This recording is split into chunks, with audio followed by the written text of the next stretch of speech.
Welcome to the True Man Podcast. This is an invitation to radical reconstruction of a man's masculine heart and soul in a place of safe community where we dare to ask questions deep seated inside a man and explore ways to help you become a better man, a better son, a better dad, and a better spouse. Well, how's your heart doing today? How's your soul doing today? I hope you are having an exceptional summer so far with family and friends. Is there a better way to spend it? No, my gosh, we are moving closer to America's 250th birthday. How amazing is that? We'll talk more about that next week as we circle that date on our calendar, July 4th. Now, if you'd like to learn more about the work that I'm doing outside of the True Man podcast, head on over to my website at truemanlifecoaching.com, and you're going to be able to catch up on all the latest blogs, summit information, sign up for the True Man Inner Circle newsletter, and get those bite-sized chunks that you need to keep you going on a daily basis. And if you're getting the idea that I'm sending you over to the True Man Life Coaching website for a reason, it is. There is a reason. It's kind of the town hall for all information, True Man. So get on over there, get connected to the community today and forward it on to a buddy. Why not? Why not? What do you got to lose? Maybe you guys can buy my book and go through it together. How much fun would that be? Now, before we get started here, I want to ask you a question as a husband, a father, or a man who hopes to have a family maybe one day. Do you ever feel like you're trying to lead in a world that keeps moving the goalposts? Oh my goodness, doesn't it feel like that? A world that seems determined to tell your children who they are, what they should believe, and what matters most. Maybe you felt that pressure. Maybe you've wondered if you're doing enough. Maybe you've looked around and realized that raising a family today is very different than it was 20, 30 years ago. If that's you, this is the conversation for you, because the question isn't whether culture is influencing your family. It is. Newsflash, right?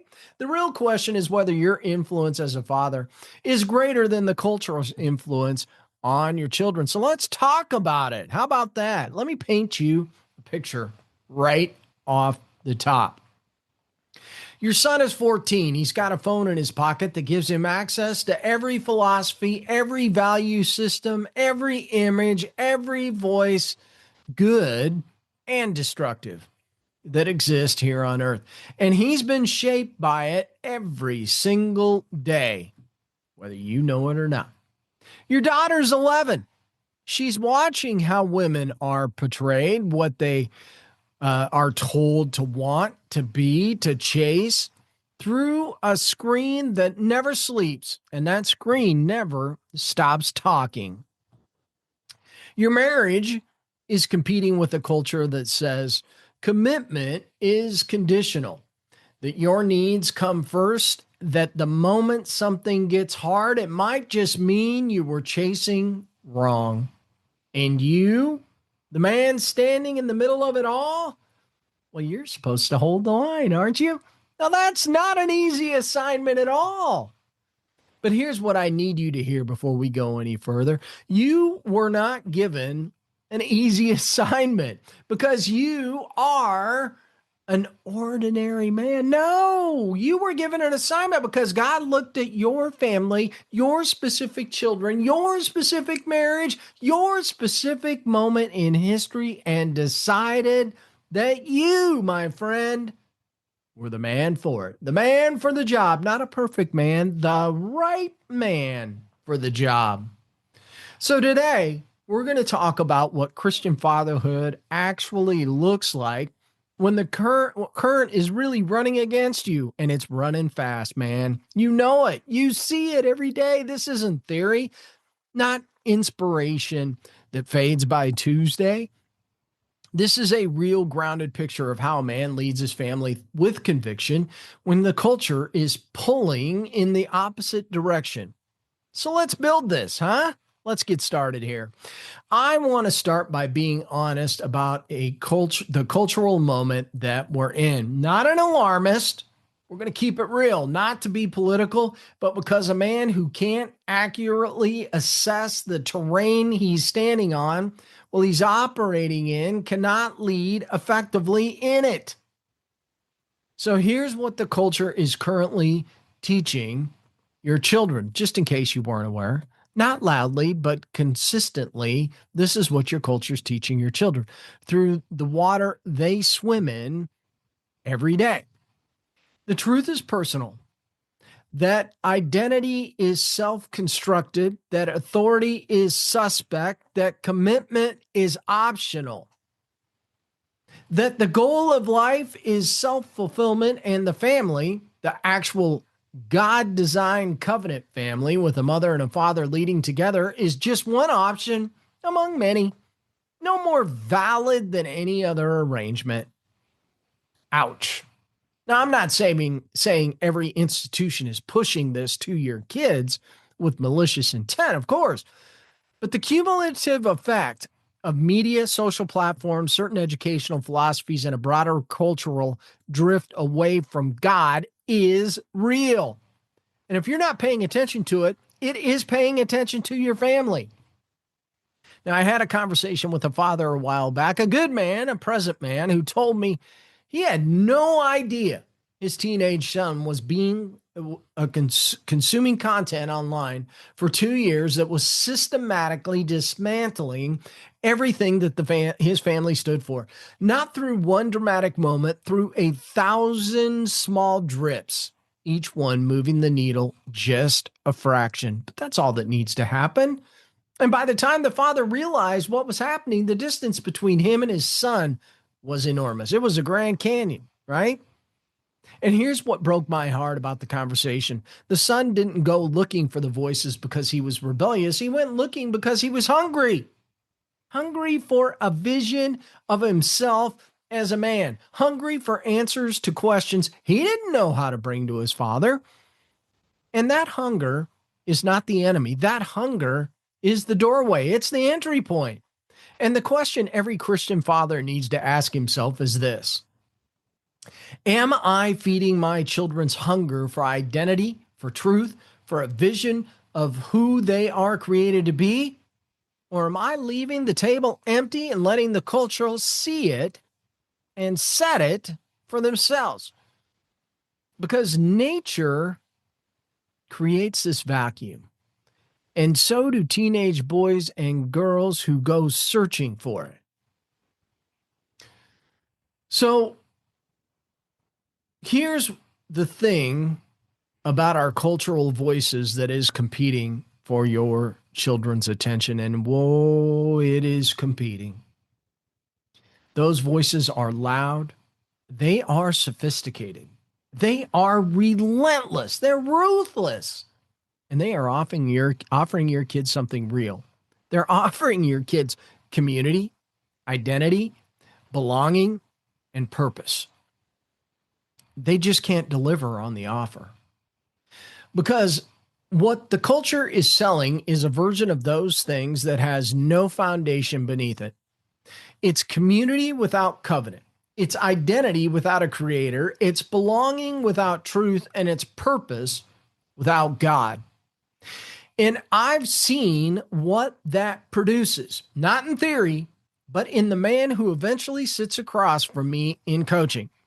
You see, men in their 30s and 40s who consumed everything the culture handed them and they've arrived at a place of just profound emptiness, just looking around with a blank stare, wondering if this is all life has to offer. Successful by every measurable standard, hollow in every way that actually matters. They got what the culture promised, and it wasn't enough because it was never designed to be enough. Now, here's what only a Christian father can give his family that the culture cannot replicate: an anchor, something fixed, something that doesn't shift with the mood of the moment or the direction of cultural wind. The Word of God, a covenant marriage, a family identity rooted in something older and truer than any trend. How about a model? Not a perfect one, a real one. A man who gets it wrong, owns it, gets back up and keeps going and does all of that in front of his children so they can see what it looks like to live with integrity under pressure. How about a blessing? I mean, I mean this in a very biblical sense. A spoken, intentional declaration with your children who are there and who they're called to be, teaching them this. You see, the culture will tell your son he needs to prove himself. You get to tell him he's already known, already loved, already called before he earns a single thing. It's critically important to their development. How about a mission? You know, a family that knows what it stands for is a family that can withstand pressure. And that pressure, it's coming, it's constant. You see, when your children know they belong to something, a faith, a name, a set of convictions that your family has chosen to live by, well, they have something to come back to when the world pulls them sideways. And oh my goodness, how hard the world is trying to do that. What does your family stand for? Not in a vague general way, specifically. If your children were asked, what does your family believe and how do you live it? What would they say? I mean, if the answer isn't clear, there you go. That's your first assignment. Now, I want to get specific here because the cultural pressure on your family isn't just one thing, it's coming from multiple directions at once. It feels like a complete barrage, doesn't it? One thing coming at you, then another. And a man who tries to fight every battle simultaneously, that guy ends up losing them all. So let me name the three that matter the most, the ones I see consistently in men I work with, and give you something concrete for each one. Battle one, the battle for your children's identity. This is the deepest battle. And it's being fought every day on screens in your home. Those doggone smartphones, the tablets, the computers. The culture has a very specific answer to the question, who am I? And it locates the answer entirely inside the individual. You are whoever you feel yourself to be. You define yourself. You construct yourself. The biblical answer is the opposite. You are who God says you are. Identity is received before it is expressed. You were known before you were formed.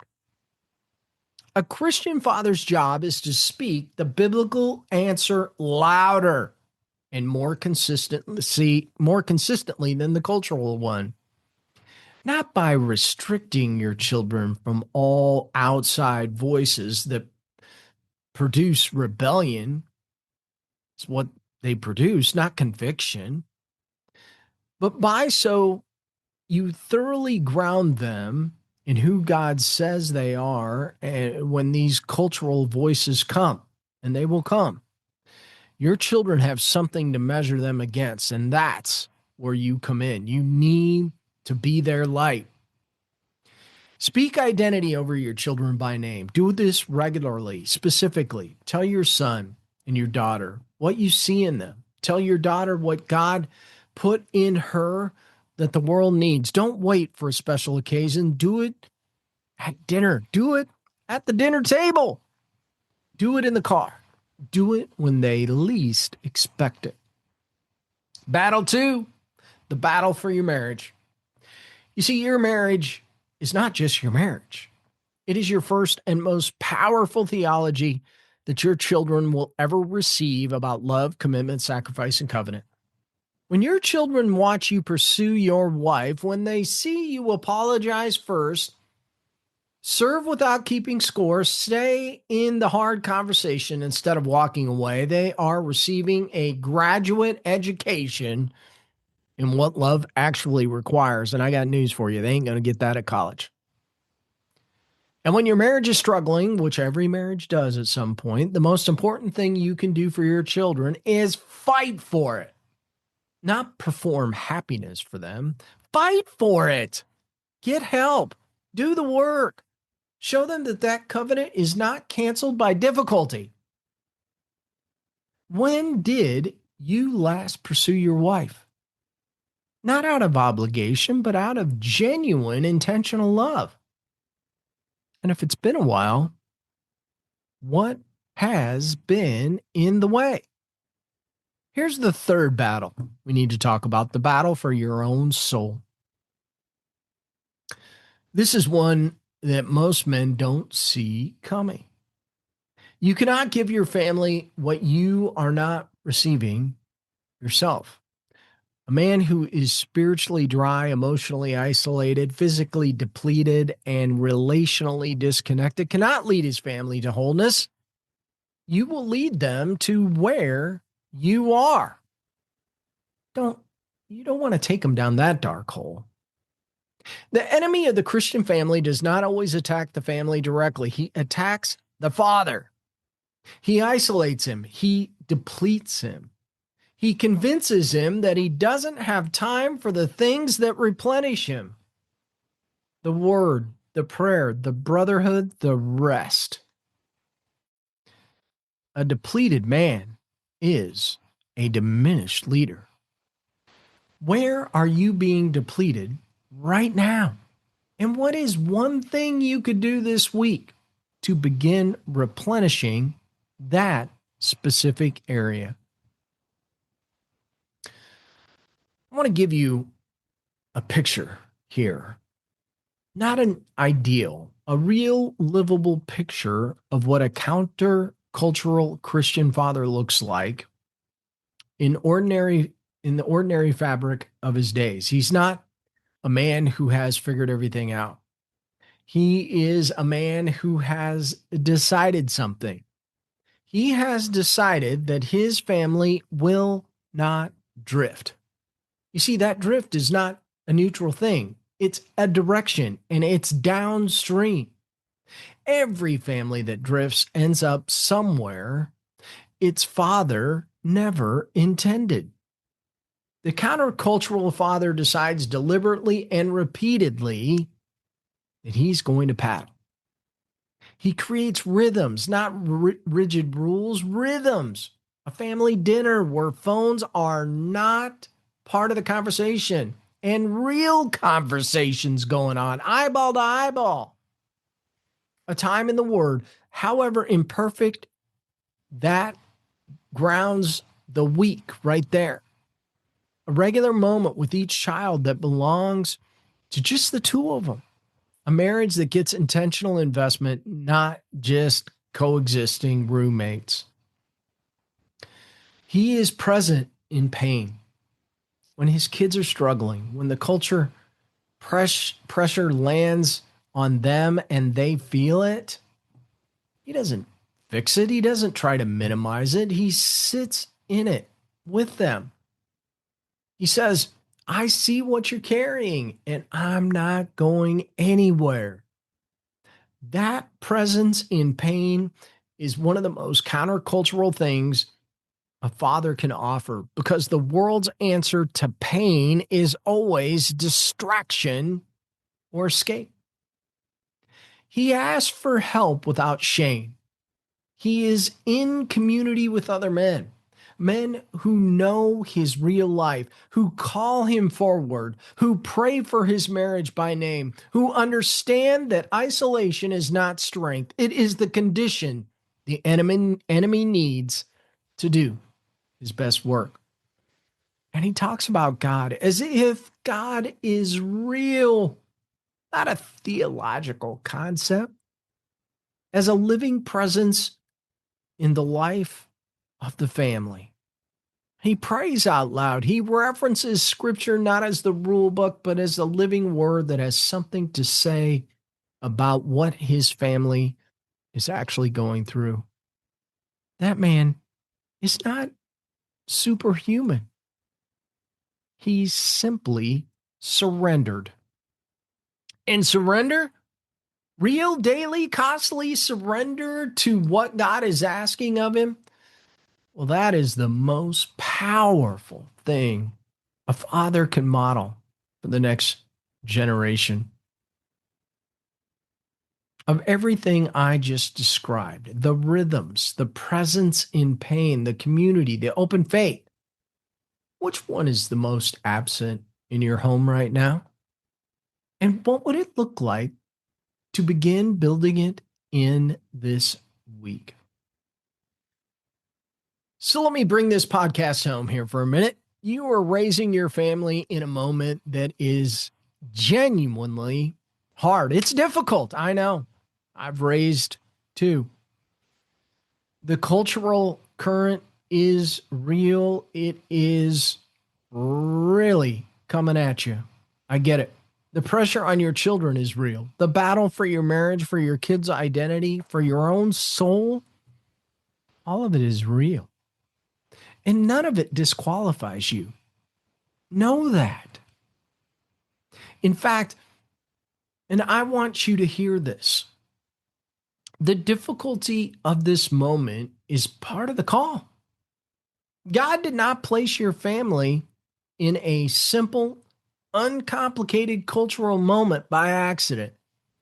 He placed you here in this decade with these children in this marriage because he knew what kind of man would be needed. And he looked at you and said, that one. Not because you have it all together, because you are willing to be formed into the man the moment requires, right? You see, that formation is not comfortable. It asks things of you. It asks you to lead when you don't feel like a leader. To stay when leaving would be easier. To speak life when you're not sure you believe you're yourself yet. To ask for help when everything in you says you should be able to handle it alone. But on the other side of that formation is something the culture cannot manufacture and cannot take away from you. And that is a family that knows who it belongs to. Children who carry something into the world that outlasts you. A legacy that answers the question, what kind of man was he? With something worth saying. That is what's at stake. Not just your family, the families that come after yours. Build well, men. Build well, men. The next generation is watching. Now, if this podcast today stirred something with you, share it with a father, with a brother, with a grandfather, with another man who's in the middle of the fight right now.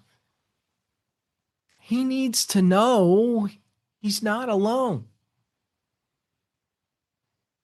And he needs you to walk alongside him. Man, if you enjoyed this podcast today, if you know of another man that needs to hear it, you're probably listening to this on your phone right now, as my guess. Just grab that phone and forward this on to that man. Not for me, for you. So when you do that, that other man is going to see that you care. You cared enough to share a message that could help them. If you want to learn more, reach out to me at mike@truemanlifecoaching.com. My calendar is up on my website. You can always go out there. I'm always open for a phone call. Just let me know what you want to talk about. And if you enjoyed this episode of the True Man Podcast, I certainly hope you did. I enjoyed bringing it to you. Just leave me a great review on your favorite podcast channel. And until next week, God bless you. Thank you for listening, and go out and make this your very best day ever.